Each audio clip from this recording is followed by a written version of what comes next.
सुनती हो, अगले महीने पिताजी रिटायर हो रहे हैं। क्या रिटायरमेंट? मतलब पिताजी अब हमारे साथ आकर रहेंगे? देखो मैं नहीं रखूंगी पिताजी को। तुम देवर जी को बोल दो कि वो पिताजी को अपने साथ रख लेंगे।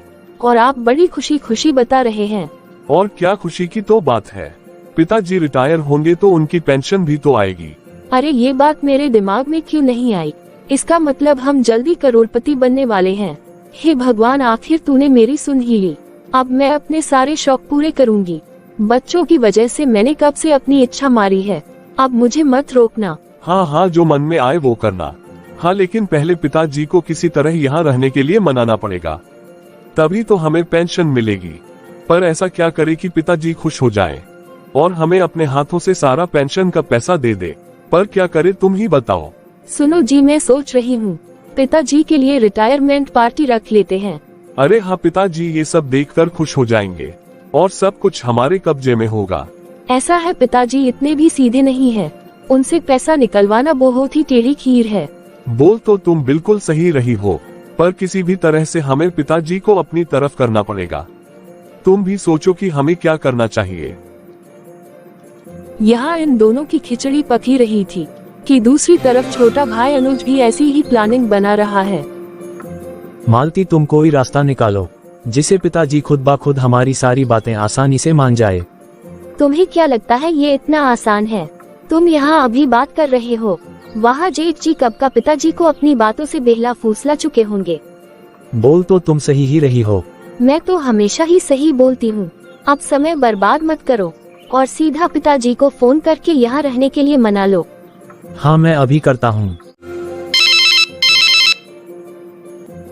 पिताजी, आप कैसे हो? बेटा मैं ठीक हूँ, तुम कैसे हो? बच्चे कैसे हैं और बहू कैसी है?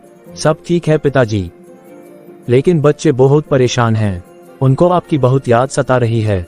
बेटा मुझे भी बच्चों से मिलने का बहुत मन कर रहा है। कोई नहीं, मैं जल्दी मिलने आऊंगा। पिताजी, आप मिलने क्यों आएंगे? अब तो आपकी रिटायरमेंट भी हो रही है। आप ऐसा करो, अपना सामान उठाओ और आज से यहीं अपने परिवार के साथ रहने आ जाओ। बेटा वो मैं कैसे आऊं? क्या हुआ पिताजी, आप इतना क्यों सोच रहे हैं? बेटा वो हर्ष का भी फोन आया था, वो भी मेरे साथ रहने के लिए बोल रहा है और हर्ष ने मेरे लिए रिटायरमेंट पार्टी भी रखी है। अब मैं तुम्हारे साथ रहूंगा तो उसको अच्छा नहीं लगेगा और हर्ष के साथ रहा तो तुम नाराज हो जाओगे। इससे अच्छा है मैं अकेला ही रहूं। जब मेरा मन करेगा मैं मिलने आ जाऊंगा। नहीं नहीं पिताजी, आपको मेरे साथ रहना पड़ेगा। मैं आपका छोटा बेटा हूं ना, मुझे आपकी ज्यादा जरूरत है। तुम दोनों को क्या हो गया है? उधर हर्ष बच्चों की तरह पीछे पड़ा है और यहाँ तुम इस तरह से जिद कर रहे हो। बेटा तुम दोनों अपने अपने परिवार के साथ खुश रहो। मेरा क्या है, जब मन करेगा मैं आ जाऊंगा। अनुज अपने पिताजी की बात सुनकर परेशान हो जाता है। मालती, तुम सही बोल रही थी। भैया तो बहुत ही चालाक निकले, मेरे से पहले ही पिताजी को साथ रहने के लिए फंसा रहे थे। देख लो, मैं ना कहती थी कि तुम्हारा भाई तुमसे 2 कदम आगे है। अब ये सब छोड़ो, तुम कुछ सोचो। फिर अनुज और मालती एक प्लान बनाते हैं। सुनो जी, आप अगर मेरी मानो तो सीधा जेठ जी को फोन करो और सीधा सीधा बात करो। जो भी पेंशन का पैसा आएगा उसको हम आधा आधा कर लेंगे। हाँ, तुम सही बोल रही हो। मैं तो हमेशा ही सही बोलती हूँ। फिर अनुज जल्दी से हर्ष को फोन करता है और बिना किसी परेशानी के अपने भाई से बात करता है। और भैया कैसे हो? आ गई भाई की याद। मुझे अच्छे से पता है कि तुमने फोन क्यों किया है। जब पता ही है तो भैया घुमा फिरा कर क्या बात करनी, सीधा पॉइंट पर ही आ जाते हैं। देख, छोटे पिताजी को भी पेंशन आएगी, हम आधा आधा कर लेंगे। भैया ज्यादा चालक बनने की जरूरत नहीं है, पेंशन के साथ साथ फंड भी तो आएगा, उसका भी आधा हिस्सा मुझे चाहिए। तू आजकल ज्यादा तेज हो गया है। जब मैं तुम्हें आधी पेंशन दे सकता हूँ तो फंड भी दे दूंगा। और जब सब कुछ आधा आधा हो ही रहा है तो खर्चे भी आधे आधे हो जाएंगे। क्या मतलब? देख, मैं भी सीधी सीधी बात करूंगा। पिता जिनके लिए जो रिटायरमेंट पार्टी रखी है उसका आधा खर्चा तू ही देगा। हाँ हाँ, दे दूंगा भैया। पिताजी के लिए इतना तो कर सकता हूँ। पिताजी के लिए या अपने लिए? कुछ दिनों बाद रिटायरमेंट पार्टी का दिन आ जाता है और दोनों बेटों ने पिताजी को खुश करने के लिए बहुत ही आलीशान रेस्टोरेंट में पार्टी रखी थी। वहाँ दिवाकर के ऑफिस के काफी सारे दोस्त भी आए थे। वाह दिवाकर साहब, आपकी तो बहुत अच्छी किस्मत है। आपके दोनों बेटे आपसे कितना प्यार करते हैं। बस सेठी जी, भगवान की कृपा है। भगवान सब माँ बाप को ऐसे बच्चे मिले। वैसे दिवाकर जी अब तो आप अपने बच्चों के साथ रहोगे। सेठी जी मैं काफी लंबे अरसे से नौकरी की वजह से घर से दूर रहा हूँ और अब मुझे अकेले रहने की आदत भी पड़ गई है।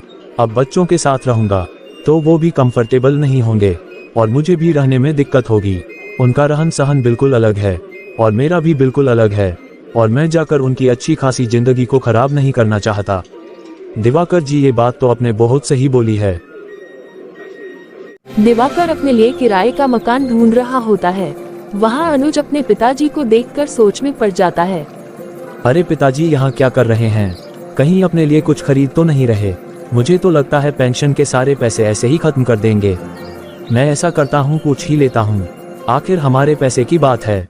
फिर अनुज अपने पिताजी के पास जाता है और उनसे इस समय वहाँ होने का कारण पूछता है। पिताजी आप ये क्या कर रहे हैं? बेटा वो मैं अपने लिए किराए का घर ढूंढ रहा है। पिताजी आप क्या ढूंढ रहे हैं मुझे बता दें, मैं पता करके बता देता हूँ। नहीं बेटा मैं तुम्हें परेशान नहीं करना चाहता था, तुम्हें भी तो काम होता है। नहीं आप अभी घर जाओ, मैं भैया से बात करके कुछ इंतजाम करता हूँ। हाँ ठीक है बेटा। अनुज अपने बड़े भाई हर्ष को फोन करके सब बताता है। सुनो पिताजी अपने लिए घर ढूंढ रहे हैं।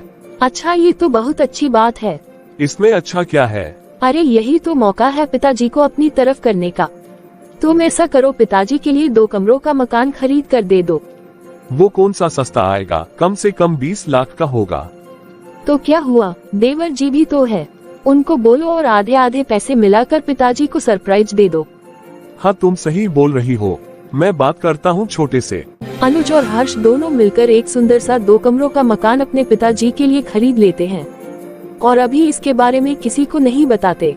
अनुज और हर्ष अपने पिताजी को घर बुलाते हैं और सरप्राइज देते हैं। आज वो दिन आ ही जाता है जिसका दोनों भाइयों को बेसब्री से इंतजार था। अरे भगवान आज तो पिताजी की पेंशन आ जाएगी। हाँ आप सही बोल रहे हैं, मैं तो लखपति बनने वाली हूँ। समझो बन ही गई। देखो जी आपने मुझे कितने सालों पहले वादा किया था कि आप मुझे हीरे की अंगूठी बनवा कर दोगे, पर अब तो हमारे पास खूब सारा पैसा आने वाला है। एक अंगूठी से काम नहीं चलेगा, अब मैं तो हीरो का हार लूंगी। हाँ हाँ जो तुम्हारा मन करे वो ले लेना, अब बातों से ही पेट भरोगी कि कुछ खाने को भी दोगी। अरे रुको आप, अभी आपके लिए शाही पनीर बना कर लाती हूँ।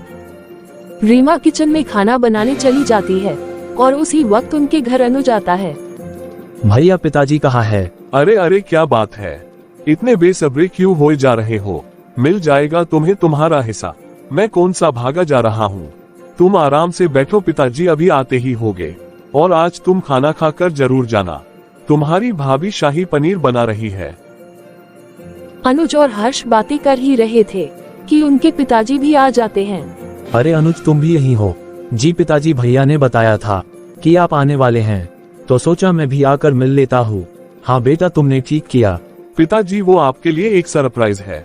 मेरे लिए? जी हाँ पिताजी, आप बोल रहे थे कि आप कोई किराए का घर ढूंढ रहे हैं, तो मैंने सोचा कि आपके लिए 2 कमरे का मकान ही खरीद लूं। भैया मेरा भी तो बताओ, वो तो आप भूल ही गए। हाँ ठीक है बता रहा हूँ पिताजी, हम दोनों ने मिलकर आपके लिए एक छोटा सा घर लिया है। बेटा तुम मेरे लिए इतना कुछ कर रहे हो, मुझे तो अपनी किस्मत पर यकीन ही नहीं हो रहा है। भगवान ने मुझे तुम्हारे जैसे बेटे दिए हैं जो मेरी कितनी चिंता करते हैं।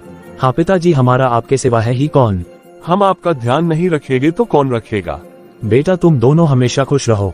पिताजी अभी रीमा आपको आपके घर की चाबी दे देगी, आप आज ही शिफ्ट हो जाओ और खाने की बिल्कुल भी चिंता मत करना।